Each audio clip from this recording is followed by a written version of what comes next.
বিএনপিকে ধ্বংস করার যে কোনো চক্রান্তই করা হোক জাতীয় বা আন্তর্জাতিকভাবে সেটিকে প্রতিহত করার আমরা প্রেরণা পাই এই দুই মহান নেতা এবং নেত্রীর মাধ্যমে। এই প্রতিষ্ঠা বার্ষিকী উপলক্ষে জাতীয়তাবাদী স্বেচ্ছাসেবক দলের সভাপতি এস.এম. জিলানী এমপি এবং সাধারণ সম্পাদক রাজীব আহসান, গণপ্রজাতন্ত্রী সরকারের মন্ত্রী এবং এমপি তাদের নেতৃত্বে আমি জাতীয়তাবাদী স্বেচ্ছাসেবক দলের সভাপতি, আমার পরে হাবিবুল নবী খান সাহেব জাতীয়তাবাদী স্বেচ্ছাসেবক দলের সভাপতি, সম্পাদক এবং আব্দুল কাদের ভূঁইয়া জুয়েল জাতীয়তাবাদী স্বেচ্ছাসেবক দলের সাবেক সাধারণ সম্পাদক। আমরা প্রবীণ এবং নবীনরা একসাথে আমাদের আদর্শের পিতা শহীদ রাষ্ট্রপতি জিয়াউর রহমান এবং আমাদের রাজনৈতিক সংগ্রাম এবং গণতন্ত্রের পথ কাঠামোর মাতা, গণতন্ত্রের মা দেশনেত্রী বেগম খালেদা জিয়া মাজারে আমরা পুষ্পস্তবক অর্পণ এবং ফাতেহা পাঠ।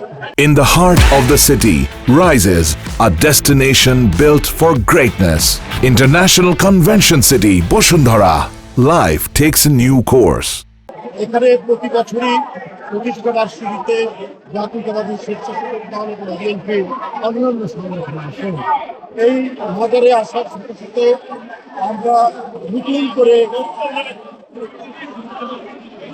যে প্রত্যয় আমাদের মধ্যে যে আদর্শের চেতনা সেটি জাগ্রত হয়, নতুন করে শপথের অঙ্গীকার তৈরি। আমরা আগামী দিনে আরো যত বাধা, আরো যত প্রতিবন্ধকতায় আসুক, বিএনপিকে ধ্বংস করার যে কোনো চক্রান্তই করা হোক জাতীয় বা আন্তর্জাতিকভাবে সেটিকে প্রতিহত করার আমরা প্রেরণা পাই এই দুই মহান নেতা এবং নেত্রীর মাধ্যমে। আজ জাতীয়তাবাদী স্বেচ্ছাসেবক দল ৪৫তম প্রতিষ্ঠা আমরা সেই প্রত্যয় উদ্দীপ্ত হওয়ার জন্য, সেই আদর্শে উদ্বুদ্ধ হওয়ার জন্য আমরা এখানে এসে আপনারা জানেন জাতীয়তাবাদী স্বেচ্ছাসেবক দল শহীদ রাষ্ট্রপতি জিয়াউর রহমান তৈরি করেছিলেন, অন্য কোনো অঙ্গ সংগঠনের মতো নয়। এটা করেছিলেন বিএনপির পক্ষে, বিএনপির পতাকা এবং আদর্শকে নিয়ে দুস্থ মানুষ, গরিব মানুষ, উপদ্রুত মানুষ, সেটা জলোচ্ছ্বাস হোক, সেটা বন্যা হোক, সেটা ভূমিকম্প হোক, যে কোনো জাতীয় দুর্যোগে তারা এগিয়ে যাবে।